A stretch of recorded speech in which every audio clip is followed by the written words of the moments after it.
ಆತ್ಮೀಯ ಸ್ನೇಹಿತರೆ, ತಮಗೆಲ್ಲರಿಗೂ ಕೂಡ ಹಲೋ ಎಜುಕೇಷನ್ ಯಾತ್ರಾ ಯೂಟ್ಯೂಬ್ ಚಾನಲ್ಗೆ ಆತ್ಮೀಯವಾದ ಸ್ವಾಗತ. ಸ್ನೇಹಿತರೆ, ಇವತ್ತಿನ ಅವಧಿಯಲ್ಲಿ ಶೈಕ್ಷಣಿಕ ಮನೋವಿಜ್ಞಾನದ ಅಧ್ಯಾಯ 1 ಮನೋವಿಜ್ಞಾನ, ಇದರ ಅರ್ಥ, ಶೈಕ್ಷಣಿಕ ಮನೋವಿಜ್ಞಾನದ ಮಹತ್ವ ಮತ್ತು ಅದರ ಒಂದು ಉಪಯೋಗಗಳು ಏನು ಅಂಥೇಳಿ ತಿಳಿದುಕೊಳ್ಳೋಣ. ಅಧ್ಯಾಯ 1 ಮನೋವಿಜ್ಞಾನ. ಮನೋವಿಜ್ಞಾನವು ವ್ಯಕ್ತಿಯ ಆಂತರಿಕ ಅಂಶಗಳನ್ನು ವರ್ತನೆಯ ಮೂಲಕ ಅಧ್ಯಯನ ಮಾಡುವ ವಿಧಾನವಾಗಿದೆ ರೀ. ಒಬ್ಬ ವ್ಯಕ್ತಿಯ ಆ ವ್ಯಕ್ತಿಯ ಆಂತರಿಕ ಅಂಶಗಳನ್ನು ವರ್ತನೆಯ ಮೂಲಕ ಅಧ್ಯಯನ ಮಾಡುವ ವಿಧಾನವಾಗಿದೆ. ಮನೋವಿಜ್ಞಾನವು ಇಂಗ್ಲೀಷ್ನಲ್ಲಿ ಸೈಕಾಲಜಿ ಅಂಥೇಳಿ ಕರೀತಾರೆ. ಈ ಸೈಕಾಲಜಿ ಗ್ರೀಕ್ ಭಾಷೆಯ 2 ಪದಗಳಿಂದ ಉತ್ಪತ್ತಿಯಾಗಿದೆ.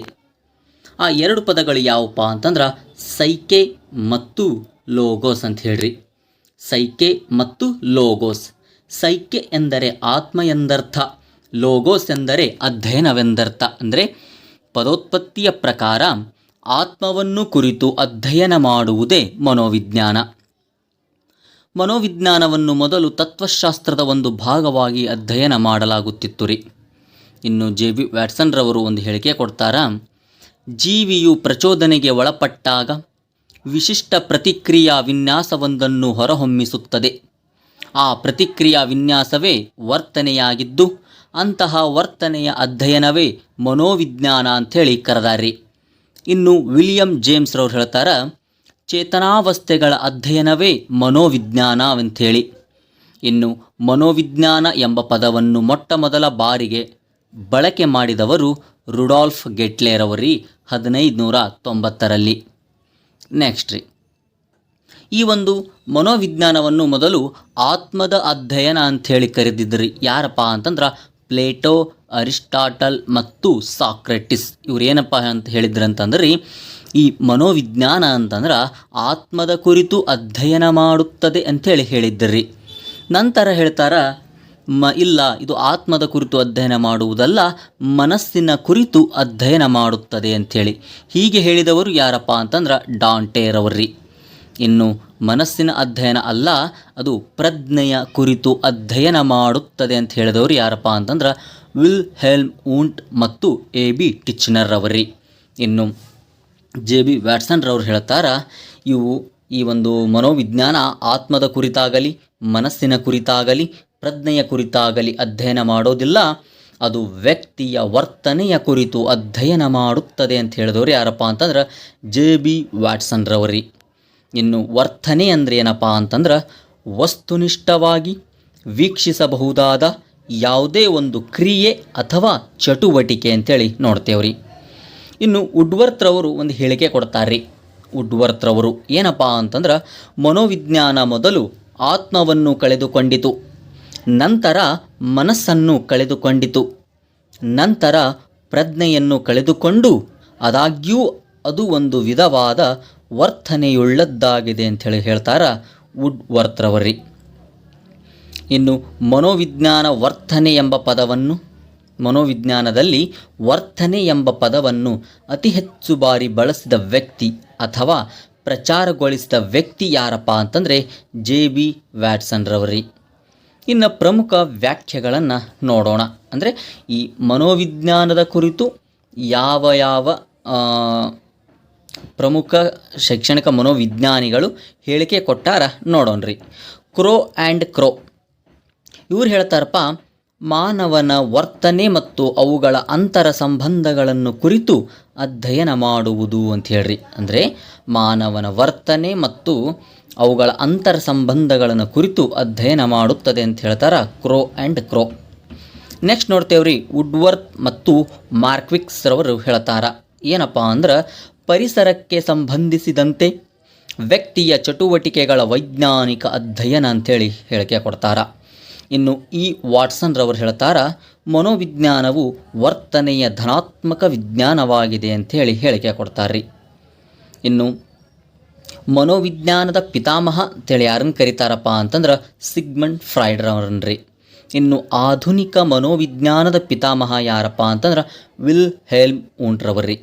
ಇನ್ನು ಆಧುನಿಕ ಶೈಕ್ಷಣಿಕ ಮನೋವಿಜ್ಞಾನದ ಪಿತಾಮಹ ಅಂತಂದ್ರೆ ಥಾರ್ನ್ ಡೈಕ್ರವ್ರನ್ನ ಕರೀತಾರ್ರಿ. ಇನ್ನು ಮನೋವಿಜ್ಞಾನದ ಪ್ರಮುಖ ಶಾಖೆಗಳು ಅಂಥೇಳಿ ನೋಡ್ತೇವ್ರಿ. ಮನೋವಿಜ್ಞಾನದಲ್ಲಿ 2 ಶಾಖೆಗಳು ಬರ್ತಾವ್ರಿ. ಹೌದ್ರಾ? 2 ಶಾಖೆಗಳು, ಒಂದು ಶುದ್ಧ ಮನೋವಿಜ್ಞಾನ ಅಂಥೇಳಿ ಬರುತ್ತೆ ರೀ, ಎರಡನೇದ್ದು ಅನ್ವಯಿಕ ಮನೋವಿಜ್ಞಾನ ಅಂಥೇಳಿ ಬರುತ್ತೆ ರೀ. ಹಾಗಾದರೆ ಈ ಎರಡೂ ಒಂದು ಶಾಖೆಗಳ ಕುರಿತು ಅಧ್ಯಯನ ಮಾಡೋಣ. ಮನೋವಿಜ್ಞಾನ ಶಿಕ್ಷಣ ಕ್ಷೇತ್ರದಲ್ಲಿ ಪ್ರಮುಖ ಪಾತ್ರ ವಹಿಸುತ್ತದೆ. ಮನೋವಿಜ್ಞಾನದ ಜ್ಞಾನವು ವೈದ್ಯಕೀಯ, ಸಮಾಜಶಾಸ್ತ್ರ ಮತ್ತು ಔದ್ಯೋಗಿಕ ಕ್ಷೇತ್ರಗಳಲ್ಲಿ ಬಳಕೆಯಾಗುತ್ತಿದೆ.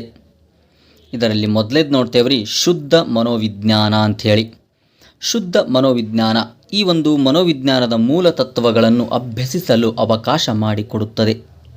ಇದು ವರ್ತನೆಗೆ ಸಂಬಂಧಿಸಿದ ಏನು, ಏಕೆ ಮತ್ತು ಹೇಗೆ ಎಂಬ ಮೂಲ ಪ್ರಶ್ನೆಗಳಿಗೆ ಉತ್ತರ ನೀಡಲು ಪ್ರಯತ್ನಿಸುತ್ತದೆ.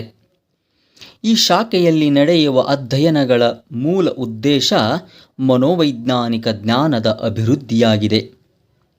ಇನ್ನು ಜೀವಿಗಳ ವರ್ತನೆಯನ್ನು ಅಧ್ಯಯನ ಮಾಡಿ ಸೂಕ್ತ ಸಿದ್ಧಾಂತಗಳನ್ನು, ತತ್ವಗಳನ್ನು ಅಥವಾ ನಿಯಮಗಳನ್ನು ರೂಪಿಸುವುದು ಈ ಶಾಖೆಯ ಮೂಲ ಗುರಿಯಾಗಿದೆ. ಈ ಒಂದು ಶುದ್ಧ ಮನೋವಿಜ್ಞಾನದಲ್ಲಿ ಕಂಡುಬರುವಂಥ ಒಂದು ಶಾಖೆಗಳು ಅಥವಾ ಅಂಶಗಳಂತ ಹೇಳಿ ನೋಡ್ತೇವ್ರಿ. ಸಾಮಾನ್ಯ ಮನೋವಿಜ್ಞಾನ ಅಂಥೇಳ್ರಿ. ಈ ಸಾಮಾನ್ಯ ಮನೋವಿಜ್ಞಾನ ಏನನ್ನು ಕುರಿತು ಅಧ್ಯಯನ ಮಾಡುತ್ತದೆ ಅಂತಂದರೆ ಸಂವೇಗ, ಕಲಿಕೆ, ಅಭಿಪ್ರೇರಣೆ, ಗ್ರಹಿಕೆ, ಸಂವೇದನೆ ಮುಂತಾದವುಗಳ ಕುರಿತು ಅಧ್ಯಯನ ಮಾಡುತ್ತದೆ. ಇನ್ನು ಎರಡನೇದು ನೋಡ್ತೇವ್ರಿ, ಅಪಸಾಮಾನ್ಯ ಮನೋವಿಜ್ಞಾನ ಅಂಥೇಳಿ. ಈ ಅಪಸಾಮಾನ್ಯ ಮನೋವಿಜ್ಞಾನವು ಬಾಲಾಪರಾಧಿಗಳು, ಅಪರಾಧಿಗಳು, ಸಮಾಜದ್ರೋಹಿಗಳು, ನರರೋಗಿ ಮತ್ತು ಮಾನಸಿಕ ರೋಗಿಗಳ ವರ್ತನೆಯ ಅಧ್ಯಯನ ಮಾಡುತ್ತದೆ. ಇದರೊಂದಿಗೆ ಇವುಗಳಿಗೆ ಕಾರಣ ಕಂಡುಹಿಡಿದು ಪರಿಹಾರವನ್ನು ರೂಪಿಸುತ್ತದೆ. ಇನ್ನು ಮೂರನೇದು ನೋಡ್ತೇವ್ರಿ, ವಿಕಾಸ ಮನೋವಿಜ್ಞಾನ ಅಂಥೇಳಿ. ಇದು ದೈಹಿಕ, ಮಾನಸಿಕ, ಸಾಮಾಜಿಕ, ಸಂವೇಗಾತ್ಮಕ ಕ್ಷೇತ್ರಗಳಲ್ಲಿ ಕಂಡುಬರುವಂತಹ ವಿಕಾಸವನ್ನು ಕುರಿತು ಅಧ್ಯಯನ ಮಾಡುತ್ತದೆ. ಇನ್ನು ವಿಭೇದಾತ್ಮಕ ಅಥವಾ ವೈಯಕ್ತಿಕ ಮನೋವಿಜ್ಞಾನ ಅಂಥೇಳಿ. ಇದು ವೈಯಕ್ತಿಕ ಭಿನ್ನತೆಯ ಸ್ವರೂಪ, ಅದನ್ನು ಅಳತೆ ಮಾಡುವ ವಿಧಾನಗಳು ಮತ್ತು ಅವುಗಳ ಮೇಲೆ ಪ್ರಭಾವ ಬೀರುವ ಅಂಶಗಳ ಬಗ್ಗೆ ಅಧ್ಯಯನ ಮಾಡುತ್ತದೆ. ಬುದ್ಧಿಶಕ್ತಿ, ಆಸಕ್ತಿ, ಮನೋಧೋರಣೆ, ಸಂವೇಗಗಳು ಮುಂತಾದ ವಿವಿಧ ಕ್ಷೇತ್ರಗಳಲ್ಲಿನ ವ್ಯಕ್ತಿಗತ ವ್ಯತ್ಯಾಸಗಳನ್ನು ಅಧ್ಯಯನ ಮಾಡುತ್ತದೆ. ಇನ್ನು ಐದನೇದು ನೋಡ್ತೇವ್ರಿ, ಸಾಮಾಜಿಕ ಮನೋವಿಜ್ಞಾನ. ಇದು ಸಮಾಜ ಮತ್ತು ಗುಂಪುಗಳು ವ್ಯಕ್ತಿ ಮೇಲೆ ಮತ್ತು ವ್ಯಕ್ತಿ ಗುಂಪಿನ ಮೇಲೆ ಬೀರುವ ಪ್ರಭಾವಗಳನ್ನು ತಿಳಿಸುತ್ತದೆ. ವ್ಯಕ್ತಿ ಸಮೂಹ ಸಂಬಂಧದ ಸ್ವರೂಪ, ಸಮೂಹದಲ್ಲಿ ವ್ಯಕ್ತಿ ವರ್ತನೆಯ ಮೇಲೆ ಪ್ರಭಾವ ಬೀರುವ ಅಂಶಗಳ ಅಧ್ಯಯನ ಮಾಡುತ್ತದೆ. ಅಂದರೆ ಈ ಒಂದು ಸಮಾಜ ವ್ಯಕ್ತಿಯ ಮೇಲೆ ಯಾವ ಒಂದು ಪರಿಣಾಮ ಅಥವಾ ಪ್ರಭಾವ ಬೀರುತ್ತದೆ, ಒಬ್ಬ ವ್ಯಕ್ತಿ ಸಮಾಜದ ಮೇಲೆ ಯಾವ ರೀತಿಯಾದ ಪ್ರಭಾವವನ್ನು ಬೀರ್ತಾನ ಅಂಥೇಳಿ ಅಧ್ಯಯನ ಮಾಡುತ್ತದೆ. ಇನ್ನು ನೆಕ್ಸ್ಟ್ ನೋಡ್ತೇವ್ರಿ, ಶರೀರಕ್ರಿಯ ಮನೋವಿಜ್ಞಾನ ಅಂಥೇಳಿ. ಇದು ಸಂವೇದನೆ, ಅರಿವು, ಅಭಿಪ್ರೇರಣೆ, ಸಂವೇಗ, ಕಲಿಕೆ ಇಂತಹ ಕ್ರಿಯೆಗಳಿಗೆ ನರಮಂಡಲದಲ್ಲಿ ಆಗುವ ಬದಲಾವಣೆಗಳ ಸ್ವರೂಪದ ಕುರಿತು ಅಧ್ಯಯನ ಮಾಡುತ್ತದೆ. ನೆಕ್ಸ್ಟ್ ನೋಡ್ತೇವ್ರಿ, ಪ್ರಾಯೋಗಿಕ ಮನೋವಿಜ್ಞಾನ. ಇದು ಪ್ರಾಣಿಗಳ ಮತ್ತು ಮಾನವನ ವರ್ತನೆಗಳನ್ನು ಪ್ರಯೋಗಶಾಲೆ ಅಥವಾ ನಿಯಂತ್ರಿತ ಸನ್ನಿವೇಶದಲ್ಲಿ ವೈಜ್ಞಾನಿಕ ಪ್ರಯೋಗಗಳ ಮೂಲಕ ಅಧ್ಯಯನ ಮಾಡುವುದಾಗಿದೆ. ನೆಕ್ಸ್ಟ್ ನೋಡ್ತೇವ್ರಿ ಸ್ನೇಹಿತರೆ, ತೌಲನಿಕ ಅಥವಾ ಹೋಲಿಕೆ ಮನೋವಿಜ್ಞಾನ ಅಂಥೇಳಿ. ಇದು ಸೂಕ್ಷ್ಮ ಜೀವಿಯಾದ ವೈರಸ್ನಿಂದ ಹಿಡಿದು ಅತ್ಯಂತ ಉನ್ನತ ಶ್ರೇಣಿಯ ಮಾನವನವರೆಗಿನ ವಿವಿಧ ಪ್ರಾಣಿಗಳ ವರ್ತನಾ ವಿನ್ಯಾಸಗಳ ಹೋಲಿಕೆ ಮತ್ತು ವ್ಯತ್ಯಾಸಗಳ ಕುರಿತು ಅಧ್ಯಯನ ಮಾಡುತ್ತದೆ. ನೆಕ್ಸ್ಟ್ ನೋಡ್ತೇವ್ರಿ ಸ್ನೇಹಿತರೆ, ಎರಡನೇದ್ದು ಅನ್ವಯಿಕ ಮನೋವಿಜ್ಞಾನ. ಅನ್ವಯಿಕ ಮನೋವಿಜ್ಞಾನ ಅಂಥೇಳಿ ನೋಡ್ತೇವ್ರಿ. ಇದು ಶುದ್ಧ ಮನೋವಿಜ್ಞಾನದ ವಿವಿಧ ಶಾಖೆಗಳು ರೂಪಿಸುವ ಸಿದ್ಧಾಂತಗಳನ್ನು, ತತ್ವಗಳನ್ನು ಮತ್ತು ನಿಯಮಗಳನ್ನು ಜೀವನ ರಂಗದ ವಿವಿಧ ಕ್ಷೇತ್ರಗಳಿಗೆ ಅನ್ವಯಿಸಿ ಮಾನವ ಕುಲದ ಸುಧಾರಣೆಗೆ ಯತ್ನಿಸುವ ವಿಜ್ಞಾನವೇ ಅನ್ವಯಿಕ ಮನೋವಿಜ್ಞಾನ ಅಂಥೇಳಿ ನೋಡ್ತೇವ್ರಿ. ಇನ್ನು ಇದರಲ್ಲಿ 3 ವಿಧಗಳನ್ನು ನೋಡ್ತೇವ್ರಿ. ಮೊದಲನೇದ್ದು ಶೈಕ್ಷಣಿಕ ಮನೋವಿಜ್ಞಾನ. ಈ ಶಾಖೆ ಶುದ್ಧ ಮನೋವಿಜ್ಞಾನದ ವಿವಿಧ ಶಾಖೆಗಳಲ್ಲಿರುವ ಜ್ಞಾನ ಮತ್ತು ಸಿದ್ಧಾಂತಗಳನ್ನು ಬಳಸಿಕೊಂಡು ಶಿಕ್ಷಣ ಕ್ಷೇತ್ರದಲ್ಲಿ ಸಮಸ್ಯೆಗಳನ್ನು ಪರಿಹರಿಸಲು ನೆರವಾಗುತ್ತದೆ. ಅಂದರೆ ಶುದ್ಧ ಶಾಖೆಯಲ್ಲಿ ಕಂಡುಬರುವಂಥ ವಿವಿಧ ಶಾಖೆಗಳಲ್ಲಿರುವ ಜ್ಞಾನ ಮತ್ತು ಸಿದ್ಧಾಂತಗಳನ್ನು ಬಳಕೆ ಮಾಡಿಕೊಂಡು ಶಿಕ್ಷಣ ಕ್ಷೇತ್ರದಲ್ಲಿ ಅಥವಾ ಶಿಕ್ಷಣ ರಂಗದಲ್ಲಿ ಎದುರಾಗುವಂತಹ ಕಂಡುಬರುವಂತಹ ಸಮಸ್ಯೆಗಳನ್ನು ಕುರಿತು ಅಧ್ಯಯನ ಮಾಡಿ ಅವುಗಳಿಗೆ ಪರಿಹಾರವನ್ನು ಕಂಡುಹಿಡಿಯಲು ನೆರವಾಗುತ್ತದೆ. ನೆಕ್ಸ್ಟ್ ನೋಡ್ತೇವ್ರಿ ಚಿಕಿತ್ಸಾ ಮನೋವಿಜ್ಞಾನ ಅಂಥೇಳಿ. ಇದು ಅಪಸಾಮಾನ್ಯರ ಚಿಕಿತ್ಸೆ, ಅಪಸಮಾಯೋಜಿತರ ಸಮಾಯೋಜನೆಯ ಸಮಸ್ಯೆಗಳ ನೈದಾನಿಕ ಮತ್ತು ಚಿಕಿತ್ಸೆ, ತತ್ಸಂಬಂಧದ ಚಿಕಿತ್ಸಾ ವಿಧಾನಗಳ ಅನ್ವೇಷಣೆ ಈ ಶಾಖೆಯ ಪ್ರಮುಖ ಕಾರ್ಯಕ್ಷೇತ್ರವಾಗಿದೆ ಅಂಥೇಳಿ ನೋಡ್ತೇವ್ರಿ. ನೆಕ್ಸ್ಟ್ ನೋಡ್ತೇವ್ರಿ ಔದ್ಯೋಗಿಕ ಮನೋವಿಜ್ಞಾನ. ಯಾವುದೇ ಉದ್ಯೋಗಕ್ಕೆ ಯುಕ್ತ ವ್ಯಕ್ತಿಯನ್ನು ಆಯ್ಕೆ ಮಾಡಿದಾಗ ಮಾತ್ರ ಉತ್ಪಾದನೆ ಹೆಚ್ಚಾಗಲು ಸಾಧ್ಯ ಮತ್ತು ಇದರಿಂದ ಉದ್ಯೋಗಿಗೂ ಸಹ ವೃತ್ತಿಯಲ್ಲಿ ತೃಪ್ತಿ ದೊರೆಯುತ್ತದೆ.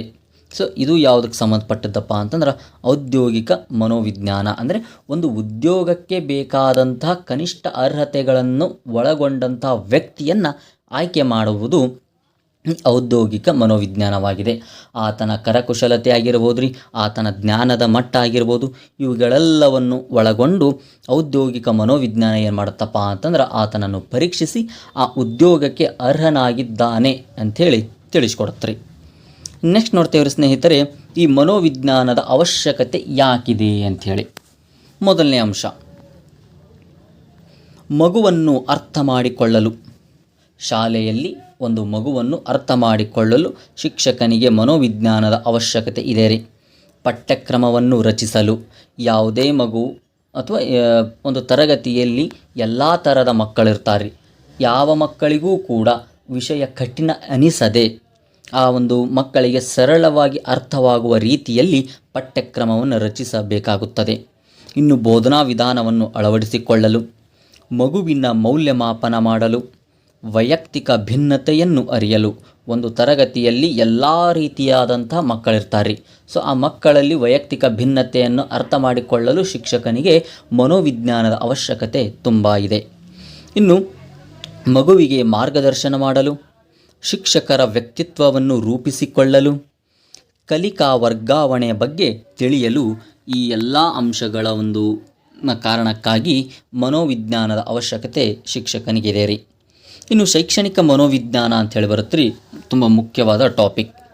ಶೈಕ್ಷಣಿಕ ಮನೋವಿಜ್ಞಾನ ಅನ್ವಯಿಕ ಶಾಖೆಯಾಗಿದೆ.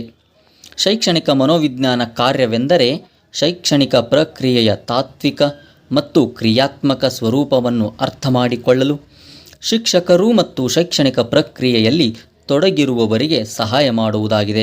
ನೋಡಿರಿ, ಶೈಕ್ಷಣಿಕ ಮನೋವಿಜ್ಞಾನ ಯಾಕೆ ಬೇಕಪ್ಪ ಅಂತಂದ್ರೆ ಒಬ್ಬ ಶಿಕ್ಷಕನಿಗೆ ಒಂದು ಶೈಕ್ಷಣಿಕ ಪ್ರಕ್ರಿಯೆಯ ತಾತ್ವಿಕ ಮತ್ತು ಕ್ರಿಯಾತ್ಮಕ ಸ್ವರೂಪವನ್ನು ಅರ್ಥ ಮಾಡಿಕೊಳ್ಳಲು, ಜೊತೆಗೆ ಶೈಕ್ಷಣಿಕ ಪ್ರಕ್ರಿಯೆಯಲ್ಲಿ ತೊಡಗಿರುವವರಿಗೆ ಸಹಾಯ ಮಾಡಲಿಕ್ಕೆ ಈ ಶೈಕ್ಷಣಿಕ ಮನೋವಿಜ್ಞಾನ ಅವಶ್ಯಕವಾಗಿ ಬೇಕಾಗಿದೆ. ಇನ್ನು ಶೈಕ್ಷಣಿಕ ಸನ್ನಿವೇಶದಲ್ಲಿ ವ್ಯಕ್ತಿ ವಿಕಾಸದ ಕ್ರಮಬದ್ಧ ಅಧ್ಯಯನ ಮಾಡುತ್ತದೆ. ಇದು ಒಬ್ಬ ವಿದ್ಯಾರ್ಥಿಯನ್ನು ಜವಾಬ್ದಾರಿಯುತ ನಾಗರಿಕ, ಉತ್ಪಾದನಾತ್ಮಕ ಮತ್ತು ಸೃಜನಶೀಲ ವ್ಯಕ್ತಿಯನ್ನಾಗಿ ಮಾಡುವ ಮೂಲಕ ಅವನಲ್ಲಿ ಸರ್ವತೋಮುಖ ಅಭಿವೃದ್ಧಿಯನ್ನು ಕಾಣಲು ಶಿಕ್ಷಕನಿಗೆ ಸಹಾಯ ಮಾಡುತ್ತದೆ. ಒಬ್ಬ ವ್ಯಕ್ತಿಯು ಹುಟ್ಟಿನಿಂದ ಸಾಯುವವರೆಗೆ ಕುರಿತು ಕಲಿಕೆಯ ಪ್ರಕ್ರಿಯೆಗಳಿಗೆ ಸಂಬಂಧಿಸಿದ ಮನೋವಿಜ್ಞಾನದ ಶಾಖೆಯನ್ನು ಶೈಕ್ಷಣಿಕ ಮನೋವಿಜ್ಞಾನ ಅಂಥೇಳಿ ಕರೀತಾರೆ. ನೋಡ್ರಿ, ಒಬ್ಬ ವ್ಯಕ್ತಿಯು ಹುಟ್ಟಿನಿಂದ ಸಾಯುವವರೆಗೆ ಕುರಿತ ಕಲಿಕೆಯ ಪ್ರಕ್ರಿಯೆಗಳಿಗೆ ಸಂಬಂಧಿಸಿದ ಮನೋವಿಜ್ಞಾನದ ಶಾಖೆಯನ್ನು ಶೈಕ್ಷಣಿಕ ಮನೋವಿಜ್ಞಾನ ಅಂತೇಳಿ ಕರೀತಾರೆ. ನೆಕ್ಸ್ಟ್, ಬೋಧನೆ ಮತ್ತು ಕಲಿಕಾ ಪ್ರಕ್ರಿಯೆಗಳಿಗೆ ಸಂಬಂಧಿಸಿದಂತೆ ಮನೋವಿಜ್ಞಾನದ ಶಾಖೆಯನ್ನು ಶೈಕ್ಷಣಿಕ ಮನೋವಿಜ್ಞಾನ ಅಂತೇಳಿ ಕರೀತಾರೆ. ಇನ್ನು ಶೈಕ್ಷಣಿಕ ಮನೋವಿಜ್ಞಾನವನ್ನು ಅನುಷ್ಠಾನಕ್ಕೆ ತಂದವರು ಯಾರಪ್ಪ ಅಂತಂದ್ರೆ, ತಂದವರಲ್ಲಿ ಪ್ರಮುಖರು ಯಾರಪ್ಪ ಅಂತಂದ್ರೆ ರೂಸೋ, ಪೆಸ್ಟಾಲಜಿ, ಪ್ರೊಬೆಲ್, ಪಾವಲೋ ಮತ್ತು BF ಸ್ಕಿನ್ನರ್ ಅವರೇ. ಇನ್ನು ಶೈಕ್ಷಣಿಕ ಮನೋವಿಜ್ಞಾನದ ಕೊಡುಗೆಗಳು ಅಂಥೇಳಿ ನೋಡ್ತೇವ್ರಿ. ಶೈಕ್ಷಣಿಕ ಮನೋವಿಜ್ಞಾನದ ಕೊಡುಗೆಗಳು, ಮೊದಲನೇ ಅಂಶ ಬೆಳವಣಿಗೆ ಮತ್ತು ವಿಕಾಸದ ಲಕ್ಷಣಗಳನ್ನು ಅರ್ಥ ಮಾಡಿಕೊಳ್ಳಲು, ತರಗತಿಯ ಕಲಿಕೆಯನ್ನು ಅರ್ಥ ಮಾಡಿಕೊಳ್ಳಲು, ವೈಯಕ್ತಿಕ ಭಿನ್ನತೆಯನ್ನು ಅರ್ಥ ಮಾಡಿಕೊಳ್ಳಲು, ಪರಿಣಾಮಕಾರಿ ಬೋಧನಾ ವಿಧಾನವನ್ನು ತಿಳಿದುಕೊಳ್ಳಲು ಸಹಾಯ ಮಾಡುತ್ತದೆ ರೀ. ವಿದ್ಯಾರ್ಥಿಗಳ ಸಮಸ್ಯೆಗಳನ್ನು ಅರ್ಥ ಮಾಡಿಕೊಳ್ಳಲು ಸಹಾಯ ಮಾಡುತ್ತದೆ. ಮಾನಸಿಕ ಆರೋಗ್ಯದ ಜ್ಞಾನ ಪಡೆಯಲು, ಪಠ್ಯಕ್ರಮವನ್ನು ರಚಿಸಲು, ಕಲಿಕೆಯ ಫಲದ ಮೌಲ್ಯಮಾಪನ, ವಿಶಿಷ್ಟ ಮಕ್ಕಳ ಶಿಕ್ಷಣಕ್ಕಾಗಿ ಮಾರ್ಗದರ್ಶನ ನೀಡಲು, ಧನಾತ್ಮಕ ಧೋರಣೆ ಬೆಳೆಸಿಕೊಳ್ಳಲು ಸಹಾಯ ಮಾಡುತ್ತದೆ. ಸಮೂಹ ಗತಿಶಾಸ್ತ್ರವನ್ನು ಅರ್ಥ ಮಾಡಿಕೊಳ್ಳಲು ಈ ಶೈಕ್ಷಣಿಕ ಮನೋವಿಜ್ಞಾನದ ಒಂದು ಏನಪ್ಪ ಅಂತಂದ್ರೆ ಕೊಡುಗೆಯನ್ನು ನೋಡ್ತೇವೆ ರೀ ಸ್ನೇಹಿತರೆ. ಇವತ್ತಿನ ಅವಧಿಯಲ್ಲಿ ಇಷ್ಟು ಅಂಶಗಳನ್ನು ನೋಡಿದೇವ್ರಿ. ಇನ್ನು ಮುಂದಿನ ತರಗತಿಯಲ್ಲಿ ಶೈಕ್ಷಣಿಕ ಮನೋವಿಜ್ಞಾನದ ವಿಧಾನಗಳನ್ನು ಅಧ್ಯಯನ ಮಾಡೋಣ ರೀ. ಅದು ಅಂತರಾವಲೋಕನ, ವೀಕ್ಷಣಾ ವಿಧಾನ, ವ್ಯಕ್ತಿ ಅಧ್ಯಯನ, ಪ್ರಾಯೋಗಿಕ ವಿಧಾನ, ಸಂದರ್ಶನ ವಿಧಾನ, ಪರೀಕ್ಷಾ ವಿಧಾನ, ಸಮೀಕ್ಷೆ ಅಥವಾ ಕ್ಷೇತ್ರ ಅಧ್ಯಯನದ ಕುರಿತು ಮುಂದಿನ ತರಗತಿಯಲ್ಲಿ ಅಧ್ಯಯನ ಮಾಡೋಣ ರೀ. ಸೊ ಇವತ್ತಿನ ಅವಧಿ ಇಲ್ಲಿಗೆ ಮುಕ್ತಾಯಗೊಳಿಸ್ತಾ ಇದ್ದೀನಿ ರೀ. ಇಲ್ಲಿ ನಿಮಗೇನಾದರೂ ಸಲಹೆ ಕೊಡೋದಿತ್ತು ಅಂತಂದರೆ ಕಾಮೆಂಟ್ ಬಾಕ್ಸ್ ಮೂಲಕ ತಿಳಿಸಿದರೆ ಮುಂದಿನ ಒಂದು ಅವಧಿಯಲ್ಲಿ ನನ್ನಿಂದ ಆದಂಥ ತಪ್ಪುಗಳನ್ನು ತಿದ್ದಿಕೊಂಡು ಉತ್ತಮ ರೀತಿಯಾದ ಒಂದು ನೋಟ್ಸ್ ಕೊಡಲು ಪ್ರಯತ್ನ ಮಾಡ್ತೀನಿ ಸ್ನೇಹಿತರೆ. ಧನ್ಯವಾದಗಳು.